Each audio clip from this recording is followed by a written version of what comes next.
No ensino atual, as habilidades socioemocionais são fundamentais para os alunos e também para os professores.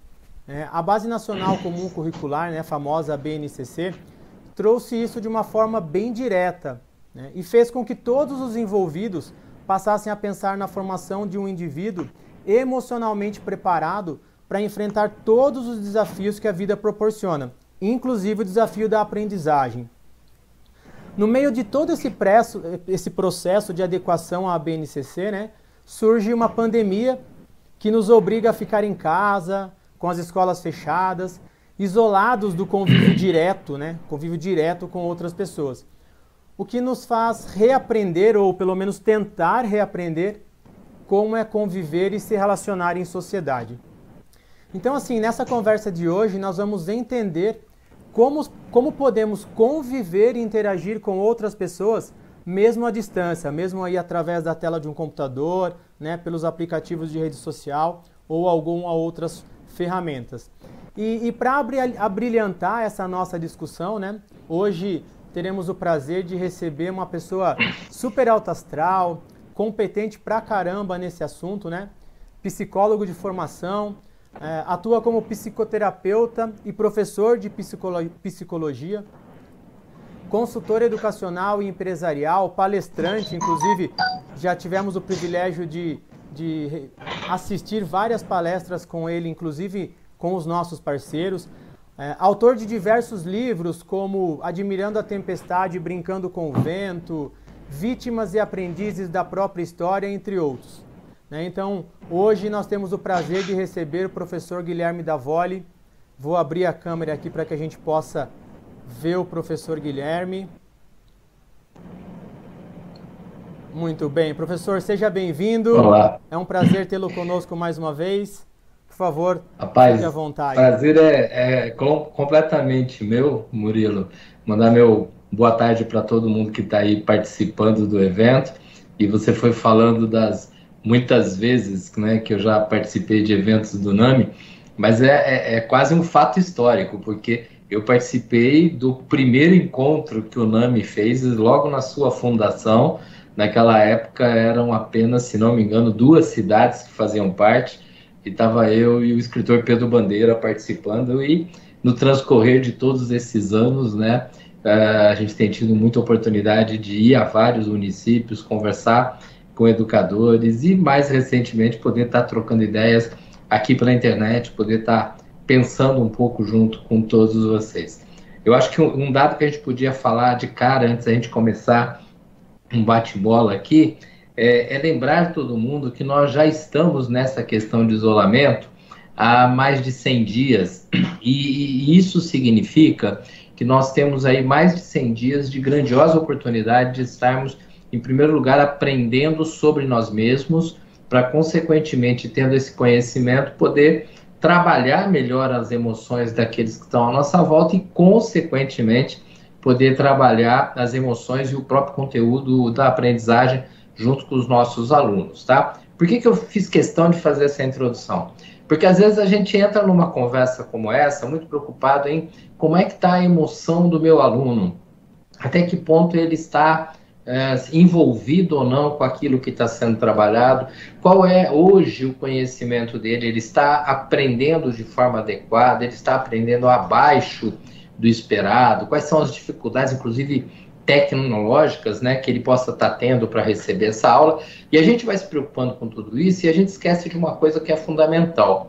Se o cuidador não estiver se cuidando bem, o cuidador não tem possibilidade de desenvolver de forma positiva aquilo que ele vai fazer com aquele outro que está recebendo seu cuidado, tá? O médico tem que estar inteiro para poder trabalhar com o seu paciente, o dentista tem que estar disposto a prestar atenção nos detalhes, porque ele está cuidando da vida dele, o psicólogo, o professor e os outros profissionais, todos eles precisam estar se cuidando. Então, eu acho que é muito importante quando a gente pensa sobre os cuidados nesse período, quando a gente pensa sobre as dificuldades e as dificuldades, entre aspas, que nós estamos tendo, a gente poder se organizar. As dificuldades, as que existem, de verdade, e as dificuldades, entre aspas, aquelas que a gente, além das que existem, a gente ainda está inventando ou a gente está alimentando. E se já é difícil você trabalhar com um problema na tua frente, você trabalhar com um problema e mais 6, 7 ou 10 que você vai criando, aí se torna absolutamente impossível. Nesse momento que eu acho legal, quando a gente pega um texto de Marcos lá na Bíblia, em que ele fala assim: basta ao dia o seu próprio mal, o que em outras palavras quer dizer, todo dia tem problema, inclusive antes da Covid-19. Todo dia tem problema. Eu estou tentando resolver os problemas, ou ainda estou criando mais problemas em cima dos problemas, ou esse monte de gente falando na minha cabeça, esse monte de informação distorcida que eu recebo pela TV, pela internet, ou até pelos meus amigos, vem me atormentando ao ponto de eu me perder diante daquilo que seria o mal do dia, o problema do dia, a dificuldade do dia. Se eu não conseguir organizar as coisas que estão me incomodando, de maneira a cuidar das coisas de hoje, das coisas desse momento, eu não vou conseguir resolver aquelas outras que eu estou imaginando. Então, até para eu tentar trabalhar com o mundo imaginário, primeiro eu preciso resolver o mundo real. Meus alunos reais, meus compromissos reais, as minhas atividades reais e a minha família real, meus filhos reais. Essa condição que nós temos aqui. Toda vez que eu virar e falar assim, não vejo a hora disso passar, eu estou, sem dúvida, perdendo uma grande oportunidade de ajudar a que, quando isso passar, eu esteja inteiro. Porque se a gente fizer parte desse grupo gigante de gente que só sabe reclamar, quando as coisas estiverem se normalizando, nós vamos continuar reclamando. E quem está reclamando não está construindo algo novo. Quem está reclamando não está caminhando de forma positiva para que a gente possa fazer diferença no mundo, o que é claramente uma função do educador, do professor, daquele que professa, né? Uma das frases que eu tenho ouvido muito, que eu estou aqui dentro da minha casa também fazendo terapia online, né, para uma série de lugares diferentes, eu tenho ouvido muita gente falando, até criança, que diz assim, tudo vai passar. E você sabe que essa frase chega uma hora que ela me incomoda, porque a questão do tudo vai passar é assim, eu não suporto, eu não quero fazer mais nada, eu estou desanimado de vez, essa vida está uma porcaria, por que que isso está acontecendo justo agora, que eu tenho 20 anos, que eu tenho 30, eu tenho 50, tenho 60, tá? Não poderia ter acontecido numa outra geração, não é isso. Tudo vai passar, não é essa frase que interessa, o que interessa é, enquanto as coisas estiverem assim, o que eu posso aprender? Mas aprender para quê? Para quando eu tiver uma oportunidade eu poder exercitar e colocar em prática algumas situações novas. É esse o momento. Eu não sei quando vai passar.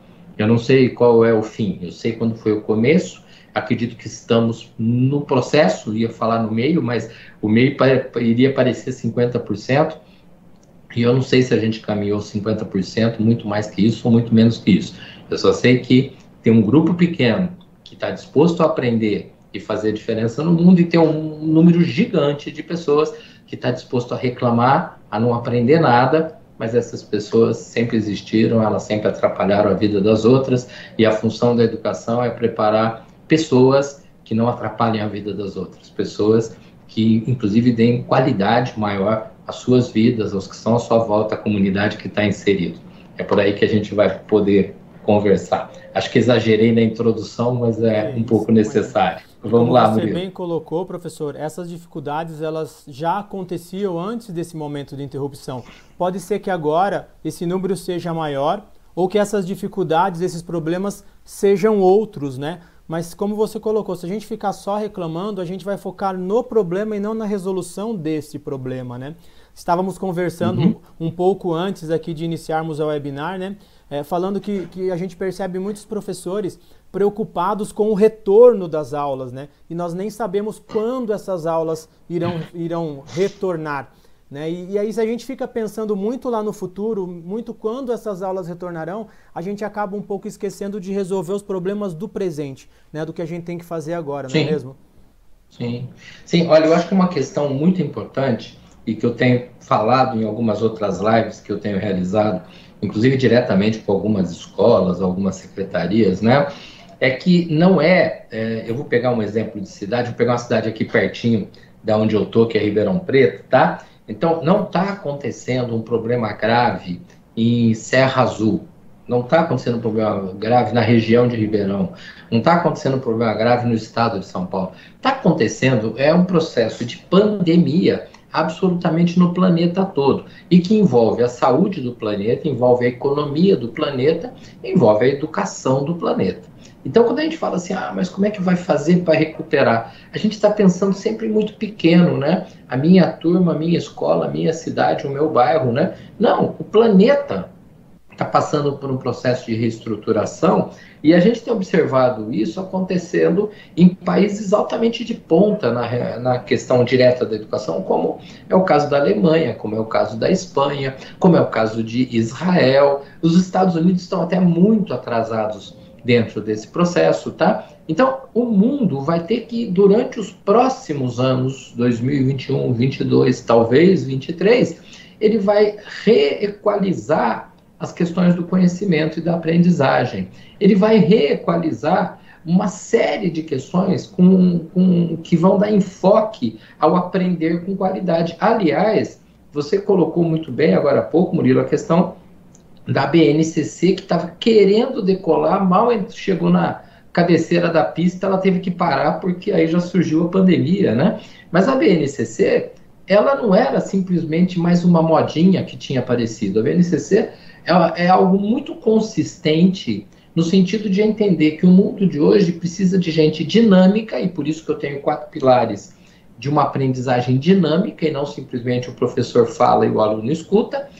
Precisa de tecnologia, por isso tem um pilar lá falando do jovem aprender a desenvolver programação, e não simplesmente fuçar no celular ou fuçar no computador, e 5 pilares dizendo da importância das pessoas aprenderem a se relacionar. Quer dizer, a gente já começava, para quem gosta e para quem não gosta, o ano com uma proposta que não é só brasileira, BNCC, lógico que é brasileira, mas em outros países, Austrália, Canadá, Suíça, Suécia, já vem acontecendo projetos semelhantes há algum tempo, em que você tem que ter formas do aluno ser aquele que debate, que troca ideias, que se posiciona.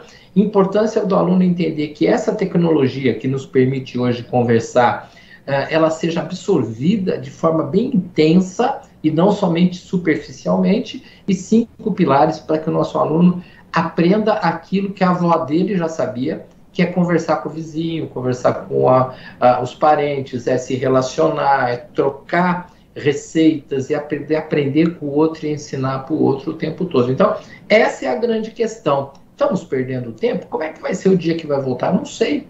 Existem locais no Brasil que estão falando de voltar e voltar, quer dizer, a partir do dia tal todo mundo vai para a escola. Existem lugares no Brasil, o estado de São Paulo é um dos casos, que está colocando isso lá para setembro, poder inclusive ser mais para frente, e que só deve voltar, pelo menos por enquanto, 1/3 dos alunos, e os outros 2/3 continuariam com aulas online. Existem lugares do Brasil que não dá nem para pensar nisso, porque não está se tendo aula, porque não se tem internet.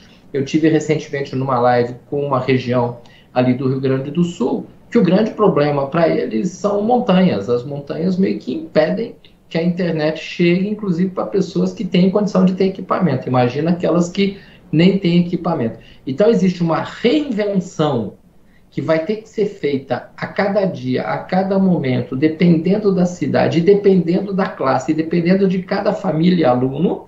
Mas existe um outro projeto que é gigantesco, que é uma mudança planetária da visão de educação. E para isso, gente, é que nós temos que estar muito atentos para ir aprendendo. Eu me lembro, logo quando começou o isolamento, a própria Pearson me chamou, e foi a primeira live que eu fiz, e pelo que eu sei, foi a primeira live que a Pearson transmitiu, né? Naquele momento era para escolas particulares, mas foi assim, uma multidão de gente entrando, todo mundo desesperado. A gente olhava a situação de um jeito. Passado 2 semanas, a gente olhava de outro jeito. Passado mais 1 semana, 10 dias, olhava de outro jeito. E nesse momento, né, depois que nós já estamos aí há 3 meses e pouquinho com as aulas suspensas, nós estamos enxergando de outra forma. Então, a grande sacada é o que eu posso fazer pela minha aula de hoje, a minha aula dessa semana, exagerando um pouco, eu vou programar alguma coisa para comecinho da semana que vem.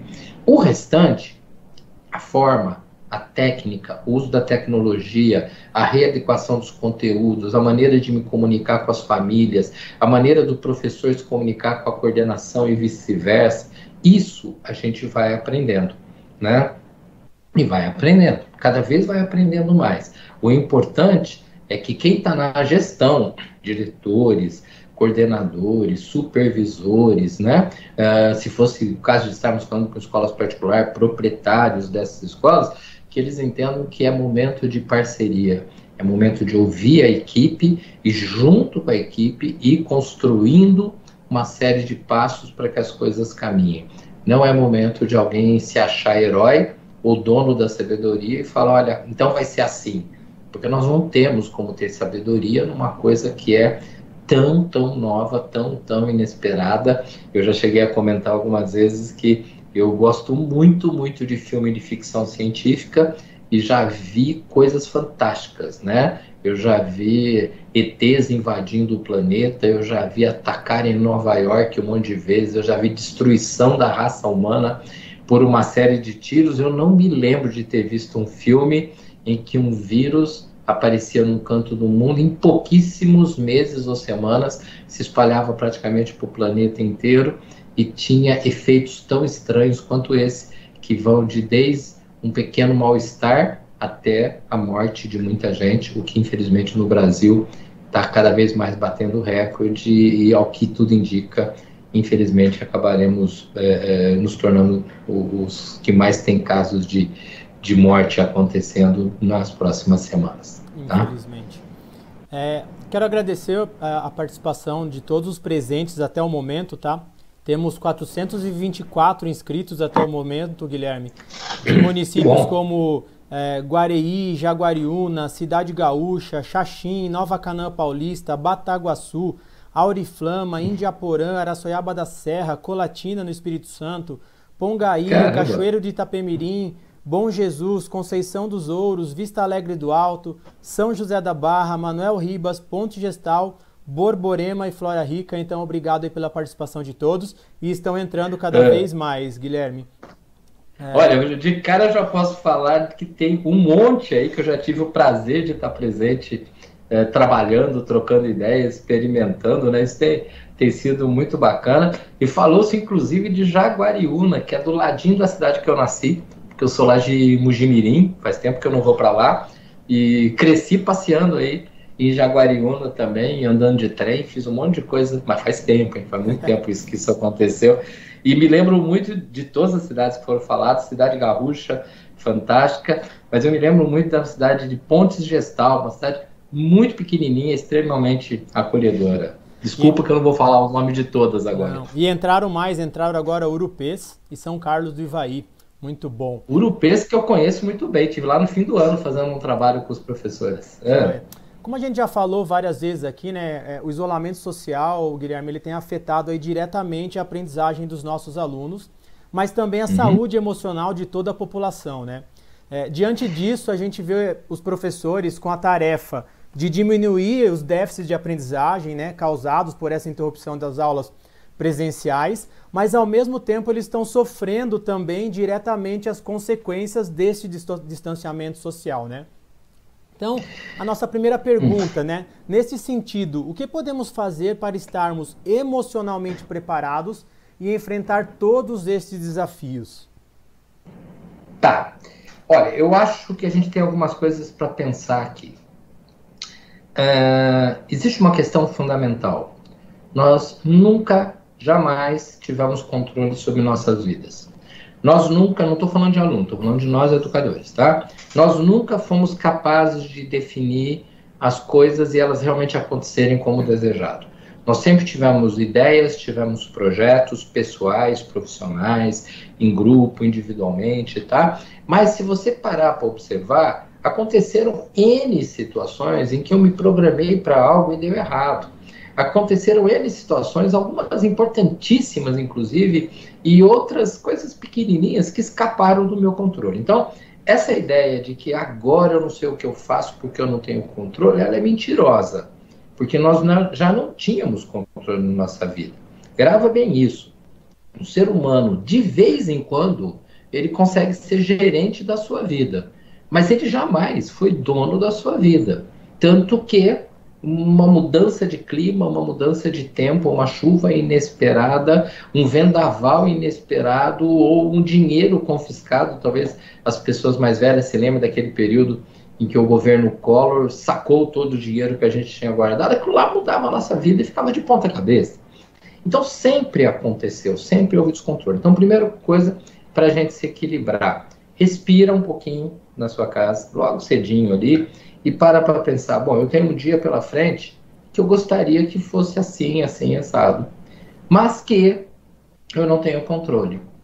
E observa que esse é um exercício que, na medida em que eu moro com uma família, eu não posso fazer sozinho, eu preciso lembrar as pessoas à minha volta, minha esposa, meu marido, meus filhos, talvez minha mãe, eu não sei quem é que mora aí com você, eu preciso lembrar as pessoas e falar, gente, vamos curtir um pouquinho o que dá para fazer hoje, né? Se tiver alguma coisa que eu posso hoje cuidar para amanhã, por exemplo, precisa comprar arroz porque está acabando, dá para comprar roupa, vamos lá e vamos comprar, mas não vamos tentar fazer grandiosos projetos, porque nós estamos dentro de uma situação de guerra.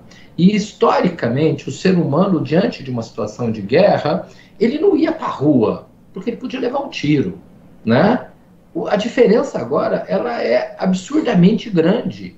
Tanto que, se você olhar para a rua, você não vai ver ninguém armado lá fora apontando para a tua casa, né? E é um dado muito interessante, nós já superamos, em razão desse vírus, o número de assassinatos que aconteceu no Brasil inteiro o ano passado. Quer dizer, a situação de guerra, a gente fala que esse país é violento, um vírus, num espaço de tempo de menos de 4 meses, matou mais gente que um ano inteiro no país inteiro numa situação de guerra. Então, é guerra? É. Numa situação de guerra, você abre a tua porta e vai para a rua? Não, fica em casa e dá graças a Deus de ter a casa, de ter pessoas próximas, algumas fisicamente próximas, outras próximas através disso aqui, né, do computador, outras próximas através do aparelho celular, e aí a gente começa a se acalmar. Então, se eu quero realmente, como educador e um educador como pessoa, interferir de forma positiva no aluno, esse meu equilíbrio vai depender de eu compreender e aceitar, porque às vezes eu compreendo, mas não admito. Compreender e aceitar qual a minha limitação para esse momento. Qual é aquilo que eu posso abraçar para esse momento. Não é hora de querer ser um polvo que agarra 10 coisas ao mesmo tempo. É hora de ter foco, desligar daquilo que não é para agora e cuidar do que é para agora. E isso não significa que você está abdicando de uma série de funções tuas.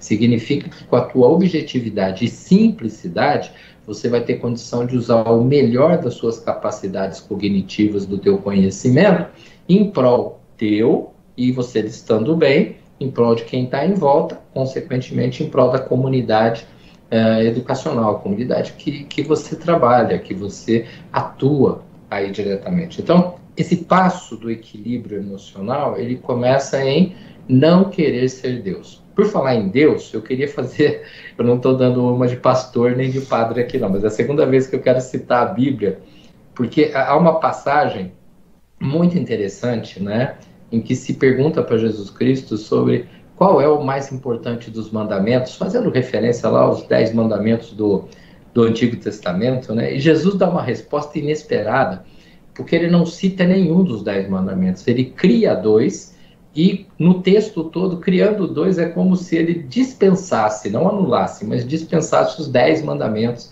que a gente tem do Antigo Testamento. Ele fala, amar a Deus sobre todas as coisas e amar ao próximo como a ti mesmo.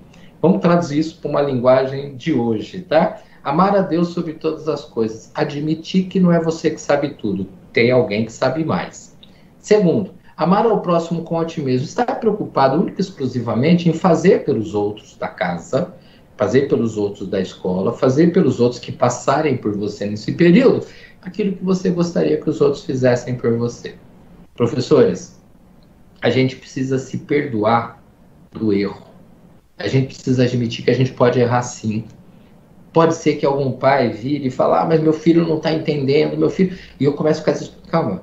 Existem muitas crianças que às vezes, dentro da aula presencial, estavam com dificuldade de compreender. E a gente ia buscando formas, não é? Por que quando a gente veio para a tela, para a internet, agora não poderia mais ter ninguém com dificuldade de aprendizagem, né?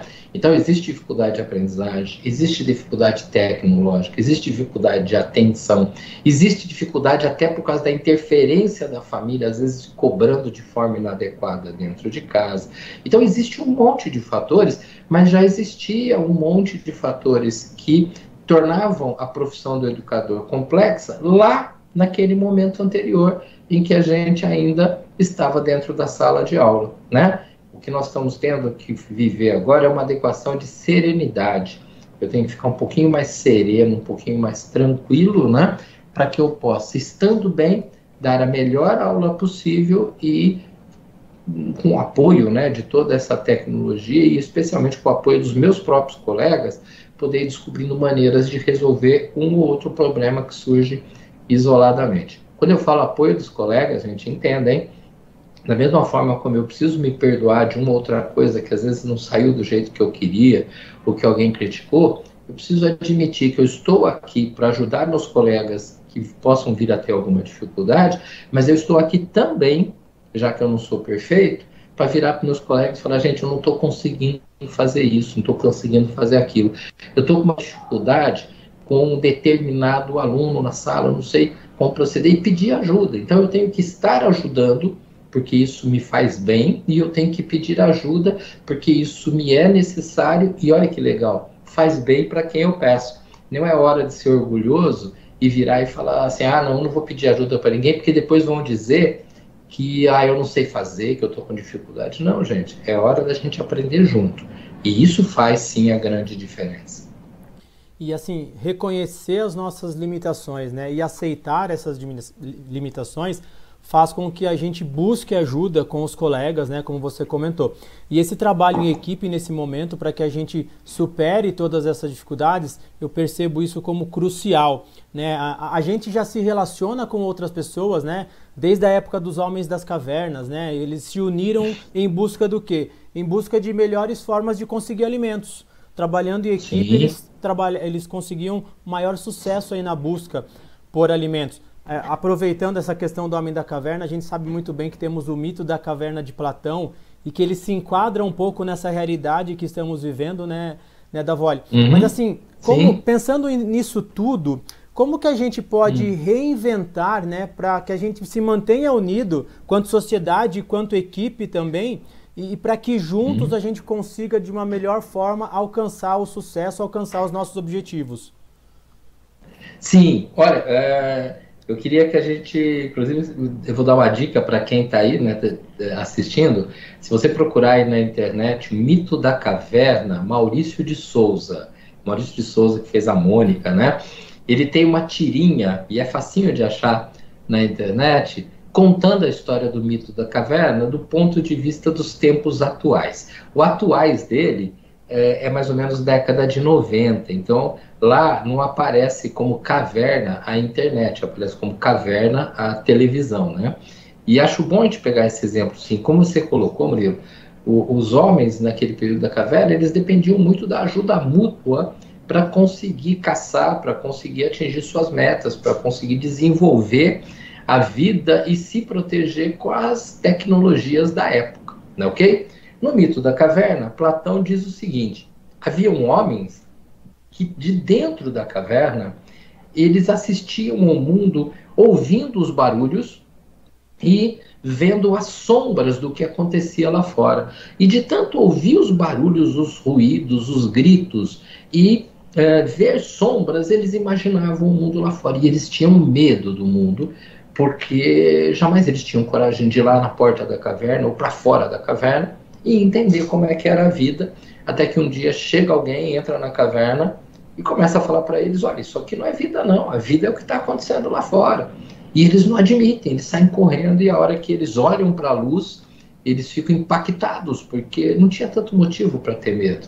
Hoje a nossa caverna, que passou pela televisão, como eu citei da história da tirinha do Maurício de Souza, ela está muito ligada àquilo que a gente recebe via internet via computadores, celulares especialmente, né? E uma das expressões que mais tem nos violentado é a expressão fake news, notícias falsas, notícias fantasiosas, notícias de terrorismo, né? E eu estou falando isso para todos os lados, para um monte de assunto. Eu não estou falando apenas da questão da Covid-19 ou da política, não. Eu estou falando de todos os lados. Né? Então as pessoas ficam inventando notícias. E de tanto ouvir notícia e ficar perturbado, eu me descontrolo e sofro, porque isso é o significado da palavra estresse. Estresse é quando eu tenho tanta coisa que eu não consigo mais organizar, não me entendo mais no meio das coisas, então eu preciso, em primeiríssimo lugar, cortar tudo isso e falar, pera um pouquinho, deixa eu ver que notícia que eu vou ouvir séria, em quem eu confio, em que site eu confio, em que jornal eu confio, ou até em que pessoa eu confio, eu vou ouvir isso. Posso até ouvir os outros, mas isso aqui vai ser minha base. Preciso filtrar as informações para poder me acalmar um pouco com uma compreensão mais clara de algumas coisas que estão ocorrendo. Para a partir daí eu servir de filtro para acalmar minha casa, para acalmar meus amigos, para acalmar meus alunos, para trabalhar com as pessoas. Gente, tempo da caverna é o tempo humano. O ser humano é um ser que quer o tempo todo aprender, ele quer o tempo todo superar dificuldades. E o ser humano, ele é altamente dependente da presença de outros seres humanos à sua volta. O ser humano não é um bicho solitário como alguns outros que a gente conhece. O ser humano, ele depende da presença de outros e, especialmente, ele depende da experiência dos outros, a experiência que é diferente daquela que eu já trago. Então, é nessa hora que eu armazeno conhecimento, é nessa hora que eu armazeno presença de pessoas, me sinto aquecido por essa somatória de conhecimento e gente diferente, é nessa hora que eu fico mais forte para poder interagir na sociedade que está na minha frente. É muito importante, professor, que você se comunique com outras pessoas. Às vezes você vai falar assim, Guilherme, você não conhece a equipe aqui que eu trabalho, tem gente muito legal, tá? Mas tem gente que só incomoda, tem gente... Cara, se você estiver bem, você consegue ouvir qualquer pessoa, inclusive aquela que tem um pensamento muito diferente do teu. Aí você fala, mas para que eu vou conversar com alguém que pensa diferente? Ué, simplesmente para você ter a oportunidade de saber que opinião é essa. E aí você poder trabalhar com um pouquinho mais de clareza, um pouquinho mais de qualidade sobre aquilo que você considera certo ou errado. Quando eu, humano, consigo trazer para mim claramente o certo e o errado, quando eu estou muito mais buscando compreender as minhas emoções do que querendo entender por que o outro falou aquilo, por que o outro disse não sei o que será que vão pensar daquilo que eu fiz e tudo mais, quando eu paro de me preocupar com isso e tento simplesmente fazer o melhor, você não tem a menor sombra de dúvida que a gente consegue viver em paz, independente de nós estarmos nesse isolamento que foi nos colocado por uma determinada situação de saúde, ou da gente estar vivendo naquele outro isolamento que muitos de nós vinham vivendo anterior, em que a gente chegava em casa, pegava o celular, sentava na cadeira e não conversava com ninguém. Aquele isolamento que a gente saía com os amigos e virava e mexia, você via cada um ali no seu celular e ninguém conversando com ninguém. E a gente falava, ontem eu saí com a turma. Não saiu não. Teu corpo foi, mas teu espírito estava longe, não estava ligado. Eu tenho que me ligar nas pessoas, porque isso é fundamental. E não pense que eu sou anti-internet, anti-celular de jeito nenhum. O meu está aqui do meu ladinho e eu uso a internet o tempo todo. O que nós não podemos é ser escravo da internet e daquilo que vem dela, como no passado, muitas vezes, nossa mãe, nosso pai, nossa avó foram escravos da opinião do vizinho, escravos da opinião do sei quem. Não, eu não sou escravo, eu tenho que ouvir tudo, filtrar tudo, e na medida em que eu esteja calmo, eu tenho que conversar com as pessoas em voz baixa, em tom equilibrado, escolhendo as palavras. Pessoas que escolhem as palavras e professores sabem trabalhar com as palavras. Elas não ofendem e por isso elas diminuem muito a chance de ser ofendidas. Dentro dessa situação, fica muito mais fácil de eu imaginar que o retorno às aulas, quer aconteça logo ou demora, ele vai acontecendo com uma lógica de relacionamento social. uma lógica de vivência, e não simplesmente, vai ser assim porque é assim que é o certo. Não existe o certo para alguma coisa que nunca aconteceu no mundo, né? Chega até a ser meio contraditório, né, quando você fala de nós estarmos escravos do celular, né? Aqui em casa, um exemplo aqui de casa, a gente sempre, que possível, procuramos fazer as refeições juntas, eu, minha esposa, meus 2 filhos, né, tal. E aos finais de semana a gente sempre tenta organizar para vir minha cunhada, meu cunhado, com os sobrinhos, a minha sogra, tal. Mas isso só acontecia de final de semana. Por conta do isolamento social, a gente tem almoçado muito mais juntos em dias de semana, porque a gente pega o celular, coloca numa chamada de vídeo, deixa o celular posicionado de uma forma que pegue todo mundo na mesa e a gente mesmo à distância acaba interagindo e almoçando juntos mais vezes na semana do que quando não estávamos em isolamento. Porque, como eu falei, no isolamento a gente fazia isso somente aos finais de semana. Hoje a gente faz isso nos dias de semana, em outros dias mais corriqueiros. Chega até a ser meio contraditório isso, né? Então, é muito interessante. Lógico que existem casos e casos. Você acabou de citar a tua situação aí. Eu aqui na minha casa eu também estou com a minha esposa e minhas 2 filhas e posso me dar, eu diria, ao luxo, né, de morar no meio do mato, morar fora da cidade. Então eu tenho espaço, tenho planta, tenho horta, tenho cachorro, tenho um monte de coisa aqui. Então a gente pode tomar café vendo beija-flor, tomando água, e acredito que muita gente tem isso. Por outro lado, nós sabemos de pessoas que estão absolutamente sozinhas, em lugares extremamente pequenininhos, que não podem nem abrir a porta e ir para o corredor. Algumas pessoas que moram em, por exemplo, apartamentos muito pequenos, sem ter acesso a outros lugares, e eu parto da ideia que isso é um pouco mais difícil, é mais solitário. Mas, gente, como eu falei, é uma situação de guerra. E na situação de guerra, a gente preserva a vida física, evitando o contato da onde vem o perigo. Pensando na guerra tradicional, da onde vem a bala, né? E a gente preserva a nossa capacidade mental, respirando e fazendo como algumas pessoas, quando estão no final, né, das suas posses, das suas possibilidades, economiza, né? E as pessoas economizam comida, economizam água, dividem a ração. Eu preciso economizar meu tempo, eu preciso dividir as minhas atividades, eu preciso ver que tem coisas que são ruins, mas que ainda bem a gente consegue ter esse equilíbrio. Então, é fundamental ter as parcerias de, a internet, através desses diferentes caminhos de comunicação audiovisual, principalmente visual, ela viabiliza que as crianças entre elas se comuniquem. E a gente tem orientado muito os professores a terem essa conversa com os pais e de vez em quando pegar, principalmente com as crianças menores, e conversa com uma outra família e pede para colocar o coleguinha lá no WhatsApp do outro lado, e eles se veem, eles dão risada, eles brincam, eles vão quebrando uma ansiedade. De vez em quando a gente entra para conversar com os professores, com os colegas e com os alunos e quebra a ansiedade, né? Então, se eu estou fisicamente sozinho, eu estou falando para aquela pessoa que está muito, muito solitária, tá? Vamos usar a tecnologia para estar junto com as pessoas. Algo que para mim é absolutamente fantástico é imaginar que, por pior que sejam as consequências dessa pandemia e do isolamento, ela só surgiu após a gente ter todas essas ferramentas de comunicação e de trabalho. Você imagina essa Covid-19 surgindo com a mesma intensidade há 30 anos atrás? Quando a gente não tinha um celular para conversar direito, onde uma ligação telefônica comum custava uma fortuna. Se você fosse ligar para tua mãe numa outra cidade, tinha que ligar correndo porque ficava muito caro, onde você não teria como fazer uma aula, como fazer uma reunião. Como é que nós estaríamos hoje? Quantas pessoas a mais teriam morrido e quantas pessoas a mais estariam deprimindo? Então, nós temos hoje ferramentas. Infelizmente, não todo mundo. Algumas pessoas não têm. Alguns recantos do país é absolutamente impossível.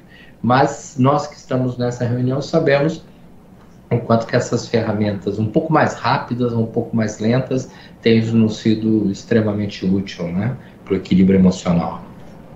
A gente sabe, Guilherme, que assim, o convívio em sala de aula, ele é um convívio em sociedade, né?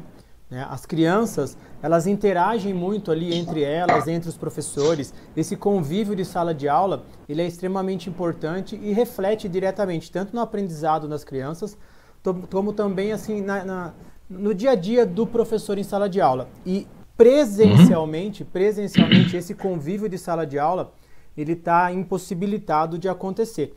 A gente tem visto os professores, através de videochamadas e de várias outras ferramentas tecnológicas, tentando amenizar a falta deste convívio, né?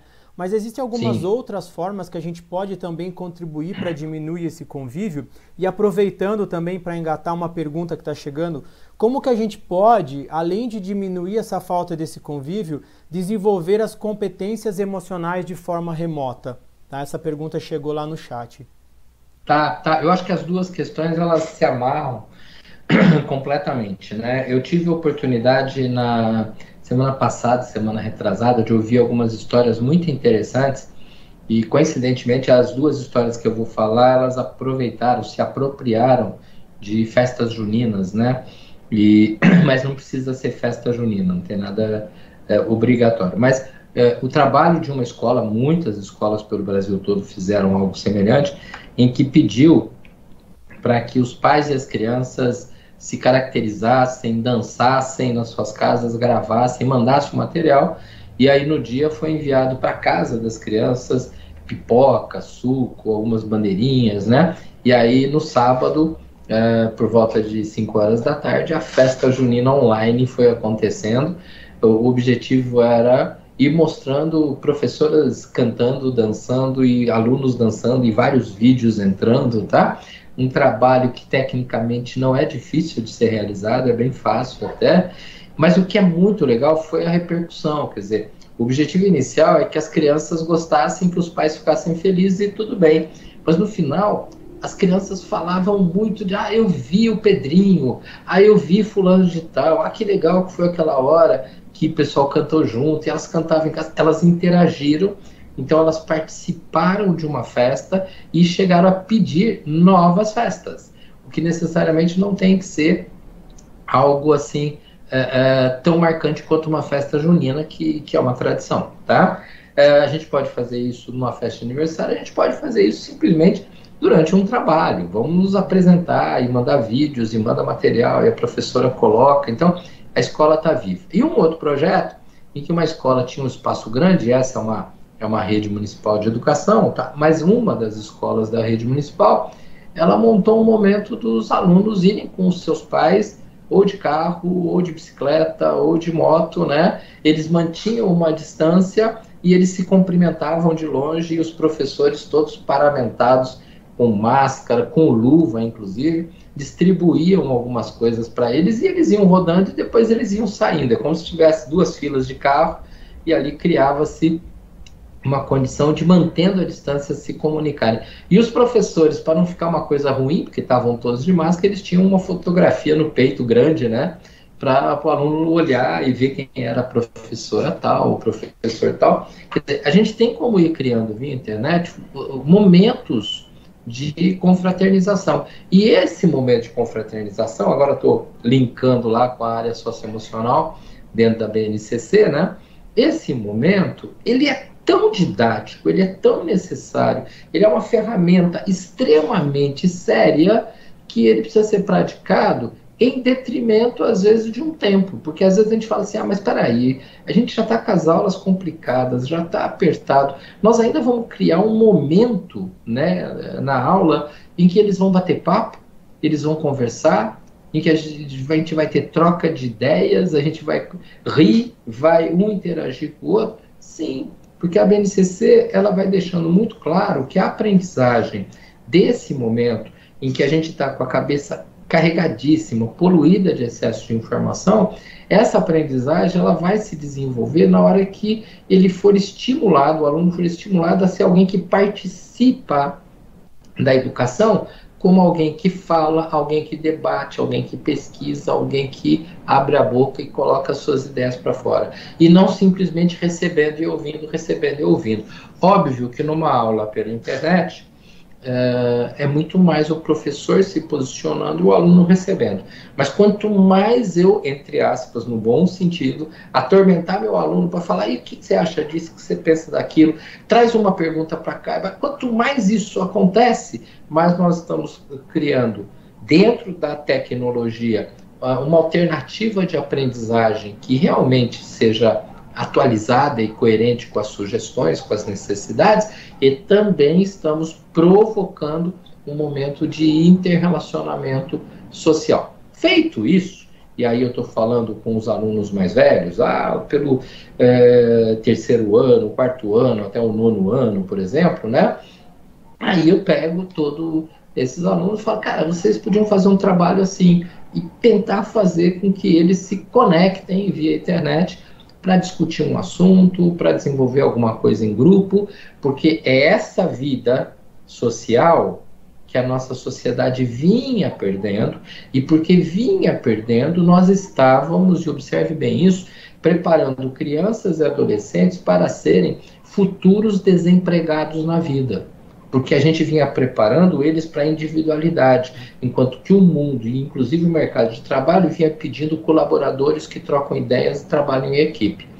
Quando surge a BNCC, ela já surge falando, opa, nós temos que preparar os nossos estudantes para que eles sobrevivam no mundo real, utilizando o conhecimento, utilizando as suas habilidades.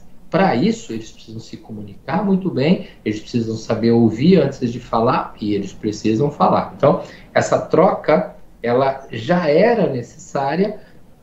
Tínhamos em mente que com a entrada da BNCC isso se fortaleceria. Eu, pessoalmente, não achava que se fortaleceria no primeiro ano, mas com o transcorrer dele, tá? E a partir daí a gente já atingiria uma meta. Um outro dado muito importante, professores, aí você dentro do seu município, se você conversar com o professor ou a professora mais recém-formado que tiver aí, que talvez tenha se formado no final do ano passado ou retrasado, quer dizer, alguém que acabou de sair de uma faculdade, acabou de se formar, você vai ver que esse professor, por mais que tenha tido alguma aula falando sobre EAD, em nenhum momento ele foi preparado para dar aula à distância, né? Então, às vezes, o professor que tem mais anos de casa, mais anos de experiência, fala assim, mas esse tempo não é para mim, eu não sei como é que faz isso. Sim, mas os recém-formados também não sabem. Ninguém imaginava que o processo seria tão de repente, tão inesperado. A gente até sabia, tinha e tem muitos cursos especificamente de EAD, mas a ideia de imaginar a escola regular acontecendo pelo EAD, se é que passava na cabeça de alguém, passava lá para daqui 10, 20, 30 anos, e não hoje, né? Então, ninguém está errando por errar. Nós estamos tendo dificuldade porque não tivemos a oportunidade de aprender a viver com isso. Mas eu gostaria de saber se eu consegui satisfazer a pergunta da pessoa que falou aí sobre BNCC. Eu acredito que sim, professor. Não tivemos mais nenhum comentário referente a isso no chat. Porém, tivemos outros comentários no chat bem interessante, né? Voltando um pouco quando falamos do mito de Platão. Inclusive, o pessoal da consultoria colocou lá no chat o link, né, do vídeo do Maurício de Souza sobre o mito, né? A professora Vilma de Indiaporã colocou o seguinte comentário lá, professor. Se pensarmos e agirmos nos aproximando ao princípio filosófico de Platão, com certeza podemos sair da caverna e descobrir quantas maravilhas podemos usufruir lá fora, né? E aí, engatando com isso, tem uma pergunta da Érica, né? Não menciona o município, né? Vocês acham que essa pandemia foi trágica para muitos, mas também trouxe algum benefício para poucos, né? Pode ser de um momento trágico a gente tenha colhido muitos benefícios, né?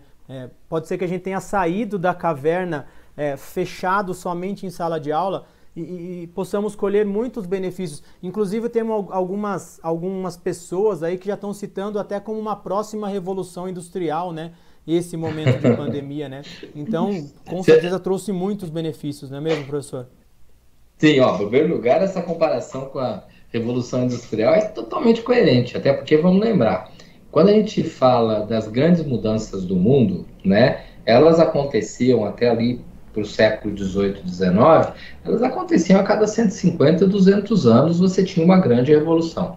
Quando a gente entra no século XX, nós temos grandes marcas. Eu vou citar duas marcas, mas tem muito mais. Nós temos a Segunda Guerra Mundial, que divide valores, divide a linguagem do planeta, e nós temos, parece que de uma forma mais discreta, mas nós temos um movimento hippie americano que se espalha pelo mundo e se mistura a outros movimentos, e ele muda hábitos, costumes, né? A gíria passou a fazer parte da nossa vida, então uma série de outras coisas entraram no mundo, e aí isso acontecendo em intervalos aí de 50, 30 anos. Tá?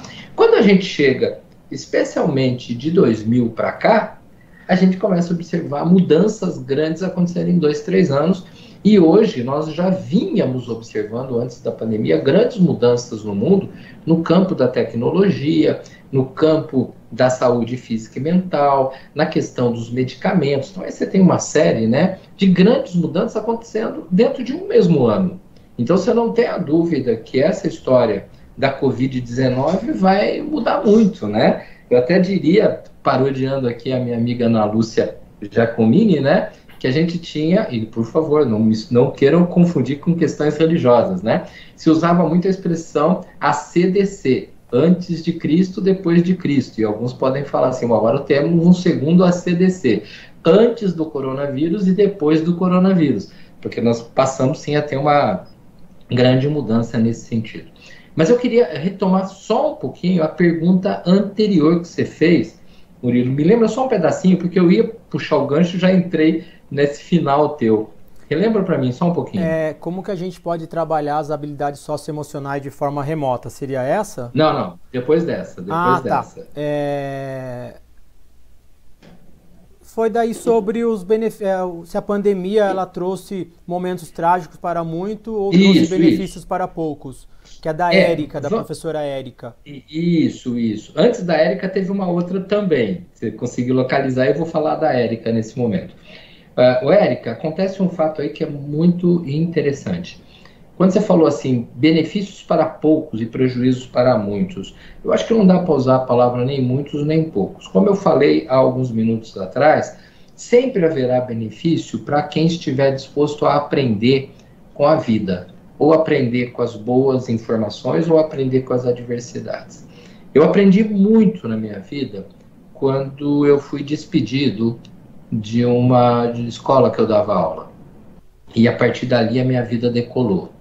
Eu achava que eu estava no controle de uma situação, eu era rotineiramente chamado para ser patrono, paraninfo, né? Isso é na época que existia o curso de magistério ainda. E, de repente, de uma hora para outra, eu recebi por telegrama um aviso que eu estava dispensado do trabalho.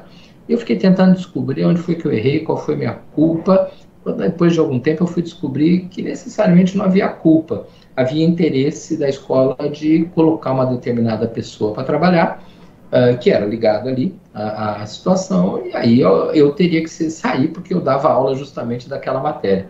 Mas eu fui descobrir isso 4, 5 anos depois, né? E essa pessoa, inclusive, que entrou, acabou se tornando uma amiga minha. Eu aprendi e abriram-se 1000 portas. Na hora do fracasso, as portas acabaram abrindo e eu acho que eu passei a tomar mais cuidado na qualidade das coisas que eu fazia. Nesse momento, lógico que tem pessoas falecendo, então você tem a morte de pessoas, você tem a dor daqueles que estão perdendo pessoas, você tem pessoas que não estão morrendo, mas passando por tratamentos excessivamente difíceis, doloridos. Existem pessoas desempregadas, existem pessoas empregadas ganhando muito menos do que ganhariam nos seus trabalhos regulares, existem empresas fechando, e esse é o lado negro da história. Só que desse lado negro, famílias vão se fortalecer, vão dialogar, empresas vão reabrir, principalmente aquelas que estiverem com uma disposição de se reorganizar, e aí as coisas vão caminhar. Não é de um dia para o outro, mas mesmo quem está no auge das derrotas e das perdas, tem muito a agradecer na medida em que venha aprender com a crise e não somente reclamar da crise. E, por outro lado, existem pessoas que já estão dispostas a aprender e estão usufruindo de situações como o Murilo colocou, situações de família, conhecendo melhor as pessoas do dia a dia. Existem casamentos que estão desabando por estarem juntos, existem casamentos que estão se recuperando, se reestruturando, reflorescendo porque eles estão juntos, né? Então, eu vejo que o grande diferencial está nesse item. A minha disposição de aprender, e a gente não aprende o que a gente quer, a gente aprende aquilo que está na nossa frente, tá? Ou de reclamar. E esse aí vai ter uma dificuldade muito maior, vai demorar muito mais, mas não tenha dúvida. É uma marca na história da humanidade, e é uma marca tão profunda na história da humanidade, que nós teremos, com certeza, cuidados daqui para frente para nos prevenir de futuras coisas parecidas. Nós nunca estivemos preparados para algo nesse sentido. E agora nós vamos ter que nos preparar para algo nesse sentido, porque se uma gripe, logicamente uma gripe diferenciada como essa, nos mata, e a limpeza, e o álcool em gel e a distância nos protege, uma série de outras doenças nesse planeta em que vai mudando completamente a sua estrutura física, outras doenças vão surgindo, tendem a surgir. A ciência, acredito eu, vai tentar correr cada vez mais rápido para recuperar, mas nós vamos ter que estar nos prevenindo do futuro. E aonde que a gente aprendeu a se prevenir? Nessa situação catastrófica que estamos vivendo agora. Murilo, não sei se você localizou a pergunta anterior a essa da Érica. A pessoa falou aí da cidade, inclusive, eu estou tentando lembrar que tinha um ganchinho. Foi um comentário, né? Na verdade, não foi uma pergunta, foi um comentário em relação ao mito de Platão, né? Se a gente podemos sair da caverna e descobrir quantas maravilhas podemos usufruir lá fora. Foi a professora Vilma de Indiaporã. Isso, ela mesma, a Vilma. Eu acho que esse é um detalhe muito interessante, né? O Platão, ele tem uma outra expressão importante que a gente traz, que é o amor platônico, né? E a gente, quando fala de amor platônico, nos dias de hoje, a gente fala assim, amor platônico, quando você é apaixonada pelo artista da novela e jamais você vai conseguir alguma coisa com ele. Então, platônico é você amar o impossível, né? Mas olha que interessante, não é isso que Platão escreveu.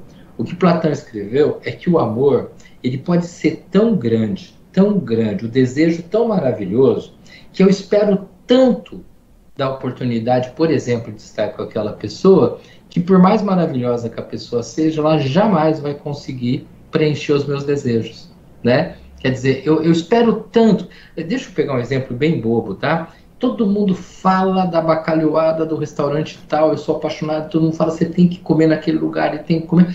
E eu vou imaginando a bacalhoada mais fantástica do mundo. Aí eu chego lá, e realmente a bacalhoada é maravilhosa. Só que eu imaginei tão alto que ela parece uma bacalhoada normal, né? Então observa, amor platônico é quando eu amo o que eu sonho, o que eu desejo, eu amo uma perfeição, e aí eu nunca vou ser feliz.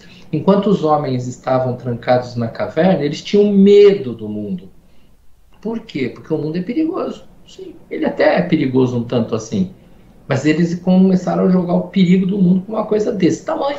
A imaginação piorou o medo. Eles tinham que ir lá olhar o mundo para poder entender o que estava acontecendo. O amor, da mesma forma. Eu amo, sim. O sentimento do amor é fantástico. Pô, o sentimento do amor é fantástico. Mas se eu amar, desejar, querer aquilo num nível de perfeição fantástica, e o nosso mundo ele é o mundo dos perfeitos, né? A gente tem que ter o cabelo perfeito, o corpo perfeito, o celular perfeito, o óculos perfeito, status social perfeito, todo mundo tem que gostar de mim. Pô, qual é a chance de eu ser feliz? Porque eu estou exigindo uma perfeição. Então, Platão trabalha muito bem o medo ao extremo e a perfeição ao extremo. Essas duas coisas são fake news, né? As duas coisas são impossíveis, porque, na verdade, o que eu preciso é compreender os sentimentos que eu tenho, o mundo que eu tenho, as pessoas que eu tenho, e aprender que é com elas que eu vou viver. Professores, quantas vezes... para quem é professor já há mais tempo, aquele aluninho que você achava que não tinha jeito, se transformou numa pessoa fantástica, né? E às vezes aquele aluno que você fala, nossa, esse aqui é genial, né? Parece que ele estacionou na vida, né? Por quê? Porque a gente não tem como medir o resto da vida das pessoas. Eu tenho sim como tentar colaborar da melhor forma possível, oferecendo e valorizando as ferramentas da educação, matemática, português, literatura, educação física, artes, tá? Ferramentas da educação e ferramentas de relacionamento e ferramentas de ética e moral. Eu tenho como oferecer ferramentas, e se eu puder oferecer as ferramentas e viabilizar que eles aprendam a usar as ferramentas, e por isso que as metodologias ativas falam, olha, põe o povo para conversar, dialogar, opinar, trocar ideias, põe o povo para dialogar com o diferente, para ele parar de ter preconceito contra o mais gordinho, o mais magrinho, aquele da cor A, B, C, aquele que é da religião X ou Y, põe eles para dialogar, porque na medida em que eles têm ferramentas e sabem usar as ferramentas, eles se tornam pessoas competentes para ir fazendo ajustes e resolvendo suas vidas no futuro. Joia. A gente tem muitas perguntas e muitos comentários no chat, tá, Guilherme? Mas infelizmente o nosso tempo ele já está estourado, tá? Então, eu queria, além daqueles municípios que eu citei no começo, né, também falar que depois está participando conosco, né, os municípios de Amparo, Botucatu, Jaú, Ribeirão Preto, Rio Claro, né, e São Manuel. Né? Então, obrigado aí pela participação de todos. E como eu falei, infelizmente o nosso tempo está estourado, mas eu gostaria de falar um pouquinho agora a respeito de uma coisa bem interessante que vai acontecer na semana que vem, né? Estou até procurando aqui no meu celular, né? Você vai oferecer um curso aí pelas redes sociais, né? Através do projeto Temas, né? Voltado aí para a questão socioemocional, né? O nome do curso, inclusive, Redescobrindo a Arte de Conviver, o Educador preparando vidas para um mundo mutante, né? Gostaria que você falasse um pouquinho sobre ele, Guilherme. Nossa, eu agradeço muito a oportunidade. Deixa eu passar Só mais uma coisinha. Correndo pela Inclusive o pessoal vai colocar lá no link, né? Quem tiver interesse de se inscrever, o pessoal vai colocar o link lá no chat, tá? Do curso, o pessoal da consultoria. Perfeito. Tá, ó, eu vou colocar aqui na tela para vocês, né? Espera só um pouquinho, que eu acho que agora vocês estão aí. Isso, apareceu. Vocês estão com aqui. A tela. Sim. Isso, ó, gente. Esse aí é o site, o link, ele é cursoonline.projetotemas.com.br, tá? Como vocês vão vendo, eu vou passar devagarinho, é um curso de 8 horas de duração, 4 dias, começa na semana que vem, aí você tem todo o descritivo do curso, tudo que a gente vai estar falando nesse período é para um grupo privado, tá? Um vídeo aí contando mais detalhes de como que ele ocorre, tá?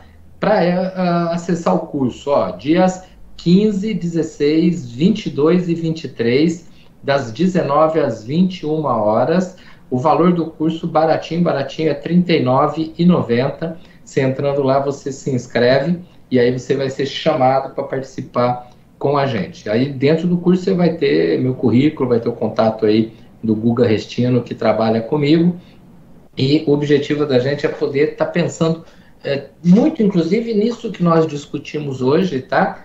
Que é a importância da convivência, não no aspecto poético, mas dentro daquilo que a gente chama de disciplina, dentro das questões da BNCC, dentro dos valores humanos que de repente estão sendo esquecidos e que a escola já vinha se programando. Esse curso já estava sendo estruturado antes da gente entrar nesse processo da Covid-19, então ele não é um curso para volta às aulas por causa desse momento, ele já era um curso programado para que as pessoas estivessem aptas, né, para trabalhar no dia a dia com seus alunos, né? Com a questão da Covid, obviamente que nós vamos ter que colocar alguns detalhes a respeito desse processo também. Então, acho que o link está aí com vocês. Quem quiser já pode acessar, já pode se matricular, se inscrever, e a gente vai trocando ideias. Fora isso, eu queria deixar alguns canais. Já que nós estamos por aí, vocês têm aí o meu site, que é guilhermedavoli.com.br. Se você entrar no meu site, você vem aqui embaixo, ó, tá vendo o New Lester aqui? Você põe nome e teu e-mail, se cadastra. Toda vez que eu escrevo um texto novo, você vai estar recebendo esse texto.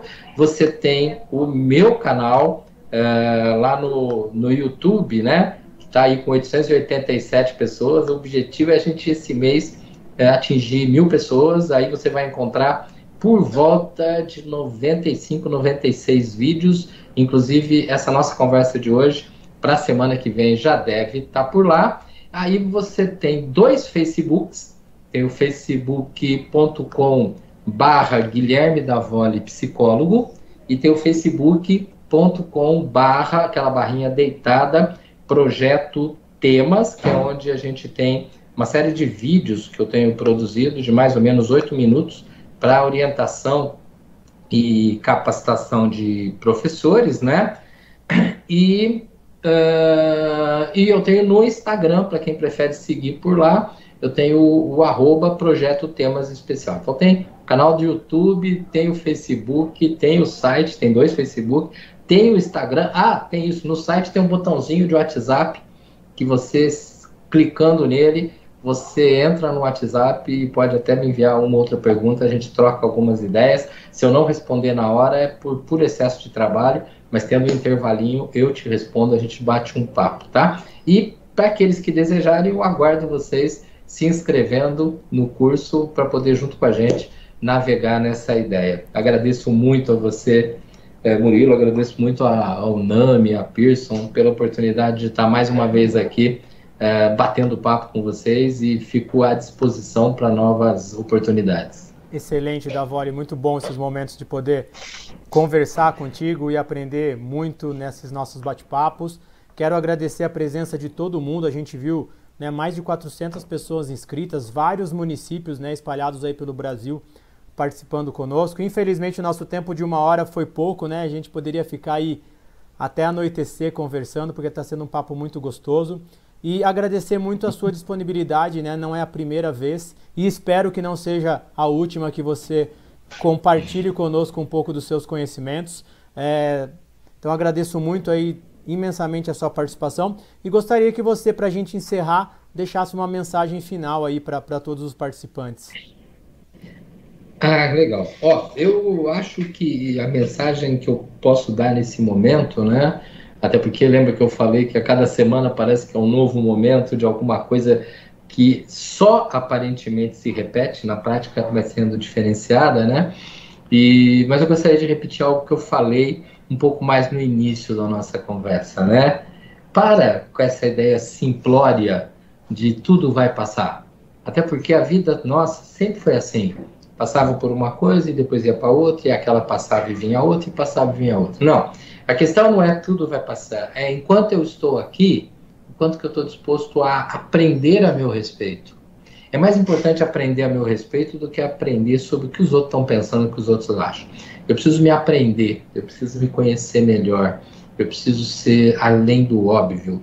Eu tenho que ser uma pessoa que vive em paz, não porque tem a certeza das coisas, mas porque pelo menos sabe que está se esforçando para fazer o melhor possível. Não queira ser perfeito, não queira ter certezas, não queira ter controle de tudo, não queira que o mundo te agrade o tempo todo. Esteja disposta a pensar naquela passagem bíblica que eu coloquei, de que em primeiro lugar eu não sou Deus, por isso, para quem tem fé, é necessário amá-lo sobre todas as coisas. E me desculpe quem não acredita. E no segundo momento, eu tenho que fazer pelos outros aquilo que eu aceito, admito e desejo que os outros façam por mim. Eu acho que a hora que eu começo a pensar que eu não mando em tudo e que convivendo com os outros a gente acaba se fortalecendo, a partir daí as coisas ficam mais fáceis, tá bom?